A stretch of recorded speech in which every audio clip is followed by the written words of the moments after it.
Nintendo Land is a game that operates like a virtual amusement park with attractions related to past Nintendo franchises. These franchises included Super Mario, Pikmin, Metroid, The Legend of Zelda, and Animal Crossing, to name a few.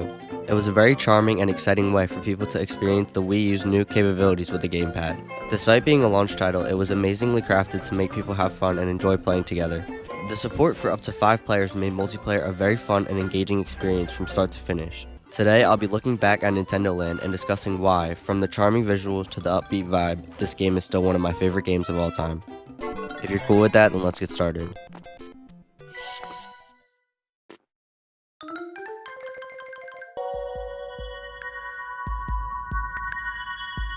When you first boot up the game, you're greeted by this robot-looking thing named Monita that looks like Karen from SpongeBob. She tells you how to move in the plaza, look around, jump, stuff like that. After, she asks you to open up this giant mystery box that contains the central tower within the park. After you fly to the top, all of the games are introduced and the park finally comes alive.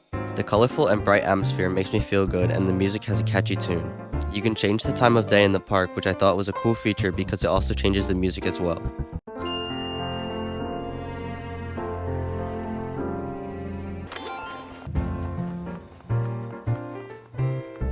When you enter an attraction, I admire the detail of the wallpaper and the camera position, like going further or back depending on what setup screen you're on. The park also feels very alive because of the people walking around and exploring. If you got close enough to them, they could potentially have a speech bubble over their head and have player data to go along with them. But if you try to do it now, well, let's just say it's shut down. Another cool thing you could do is teleport to the top of the tower and play this Plinko style game. If you won any prizes and closed out of the game, they would fly out of Monita's head and end up on the map. These prizes made your park more interesting, with props and interactive items outside the attractions. The jukebox was also awesome because you could unlock songs and change the background music to all sorts of different songs from the attractions.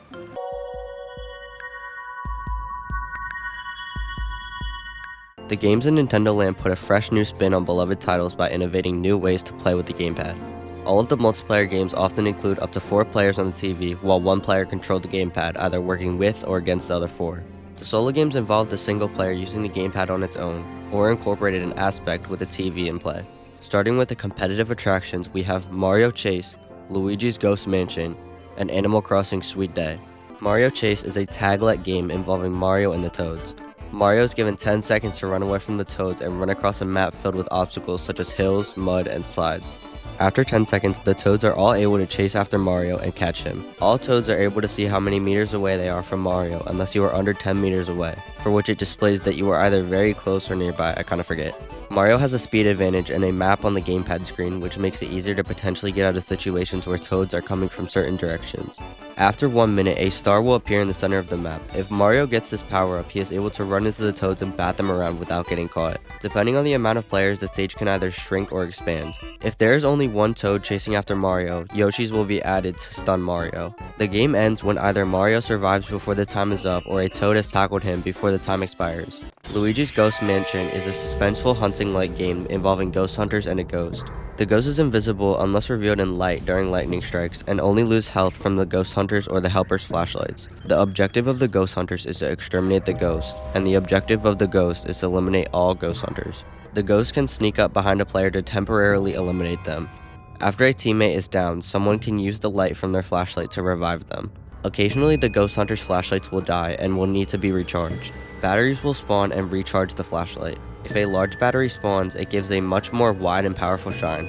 If you are playing by yourself on the Ghost Hunter team, Monita will assist you and you have 3 lives. The game ends when either the ghost has eliminated all players or the ghost gets exterminated. Animal Crossing Sweet Day is a game where the gamepad player needs to attack the animals before they collectively eat a certain number of candies. The players on the TV see a heart meter and how many candies they have left to go. The team shares the 3 hearts and lose 1 when a guard attacks them. Losing a heart also causes the icon of the player who got attacked to show next to it, so you can know who to blame for it. The objective of the animal thieves are to eat as much candy as possible to run down the counter on the screen. You can find candy in the trees and on the ground everywhere. The more candy a certain player has, the slower they walk and the more red their head becomes, so it's smart to split the candy amongst all players. If a player carrying candy gets attacked by a guard, it will cause them to drop a lot of their candy, essentially setting back the team. The objective for the guards is to hunt down and attack the animal thieves before they eat enough candy. You control 2 guards simultaneously, making it easier to track multiple people at once. The game ends when either the animals have eaten enough candy while at least having 1 heart left, or the guards attack and erase all hearts from the animals. If you are playing with only 2 players, the rules are slightly changed. In this mode, the animal has to deposit 15 candies into a hole. If they can accomplish this task before the guard gets them, they win. Moving on to the teamwork multiplayer games, we have The Legend of Zelda Battle Quest, Metroid Blast, and Pikmin Adventure. Zelda Battle Quest has 2 modes, Main Quest and Time Attack. In Main Quest, you can traverse across 9 stages plus 5 secret ones. The art style is unique, with cloth and fabric-like elements and enemies. You can choose to wield either a sword using the Wiimote or a bow and arrow using the gamepad. Defeating enemies feels satisfying, but some are annoying. You can defend yourself from attacks like arrows by holding B to shield yourself in sword mode and pressing ZR plus ZL to dodge in bow and arrow mode. If you get hit, your clothes will change based on how hurt you are, but will stay ripped if you gain hearts back. Levels play out differently depending on which weapon you use, which I think gives it more replay value. All or most stages have a boss battle at the end, and overall it's a really solid Zelda-inspired combat game. In Time Attack mode, you must use the bow and arrow and you stay in place fighting for the quicker time to defeat all the enemies. In multiplayer, it's virtually the same, but you share lives and have more help.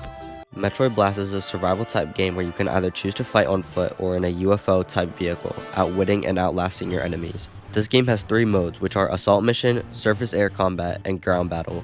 In Assault Mission, you work together to defeat waves of enemies using your respective weapons. There are 20 stages to complete in this mode. In Surface Air Combat, one person controls the UFO while the others are on the ground. The goal is to knock out the other in order to win. In Ground Battle, you fight for tokens. Hitting your opponents will cause them to lose tokens. Whoever has the most at the end wins. Pikmin Adventure is a teamwork action game where Olimar and the Pikmin must work together to traverse through courses, defeating enemies to get to the spaceship at the end of each level. There are 2 modes, Challenge and Versus modes. Challenge mode follows Olimar as the gamepad player and everyone else as Pikmin. If you are playing alone, the computer will either take control of Olimar or the Pikmin, depending on which role you'd like to take on. You'll face these enemies that look like Bulborbs as you make it through the stages. There are 16 stages, and some stages have special conditions like a tentative time limit. As a Pikmin, you can hit enemies and items by whacking them. If you hold down the attack button, you can charge your attack for a bigger impact. As Olimar, you have a preset amount of Pikmin that you can throw at enemies. You can also call Pikmin using your whistle, and this is the only way to go through things like jump pads. Both can collect nectar from fallen enemies to gain levels to gain more power. Reaching level 5 gives you a special ability. In Versus mode, it is the Pikmin versus Olimar. You are trapped in a box, and whichever team gets more points defeating enemies wins. Finally, we have the solo games, which are Balloon Trip Breeze, Captain Falcon's Twister Race, DK's Crash Course, Octopus Dance, Takamaru's Ninja Castle, and Yoshi's Fruit Cart. Balloon Trip Breeze involves you floating across the water in the sky using the gamepad's touch controls. Swiping allows you to glide through the sky, but you need to watch out for obstacles that could cause your balloons to pop. Once all your balloons will pop, your Mii will fall into the water and lose a life. Losing all your lives results in a game over. There are lots of enemies such as spikes, fish, and birds. If you have a second player, they are able to interact with things in the background, such as popping obstacles. Each time you reach the end of a level, the game will progress into either the new morning, afternoon, or night. Special items will also appear, such as a stopwatch that slows down time. The weather will also impact your run, such as wind and rain. Each podium stand at the end of a level will net you a different gold bonus, so aim for the top. During your first attempt playing the game will congratulate you at day 3 morning, but if you play again, the maximum level you can reach is day 7 morning. Captain Falcon's Twister Race is a racing against the clock style game and involves your Mii driving in a race car. You play using the gamepad vertically and have to maneuver through obstacles to reach the end of every zone within the time limit. Every 4 areas there is a checkpoint. Checkpoints don't necessarily have any point other than to give you a short break from the game. Many hazards will appear on the course that you must avoid. Things such as grates, potholes, and other cars will ruin your chances of a perfect run. Some obstacles can instantly kill you, and falling off the track will give you an instant game over. Once you complete the 12 areas, you win and unlock a bonus course. The bonus course is set at night, accompanied with different music. Beating it does nothing, but if you get enough points, you do get the platinum trophy. Donkey Kong's Crash Course takes inspiration from the original Donkey Kong in the arcade. The objective is to steer your roller to the goal in one piece.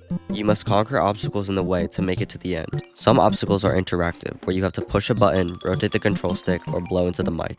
If you hit the ground facing the wrong way, you'll lose a life. You begin with 5 lives, but can earn more passing through certain checkpoints. When you beat the game, a second board will be unlocked. A blue colored course going from bottom to top. Beating it does...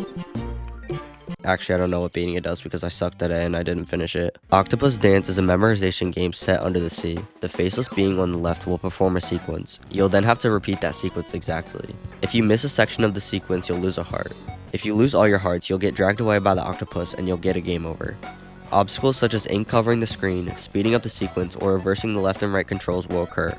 If you complete all sections of the dance with at least one heart remaining, you win. Takamaru's Ninja Castle involves direct correlation with the gamepad and the TV. By aiming the gamepad at the TV, a cursor will appear showing you where the stars will be thrown. The objective of the game is to save Monita from ninjas and eliminate them all. Different colored ninjas do different things. Blue means neutral, pink means they wield a ninja star, yellow means they wield a bomb, green means an upgraded pink, and black means boss-like. If there's more colors I didn't mention, it's because I didn't get to them. Yoshi's Fruit Cart is a strategy game where you'll see certain items on the TV, but nothing on the gamepad. You have to trace the path on the gamepad and hope it ends up to where you want to go. Some levels require fruits to be eaten in a certain order, moving plates, and some levels will teleport you to a random stage. You may find useful items such as a checkpoint marker in gift boxes. If you notice, most levels have a unique pattern that makes it easier to figure out exactly where everything is.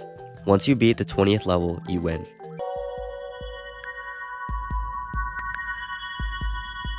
Overall, Nintendo Land is a very good game, and in my opinion is overshadowed because of the Wii U. It's a solid game that has fun-themed games, especially for multiplayer.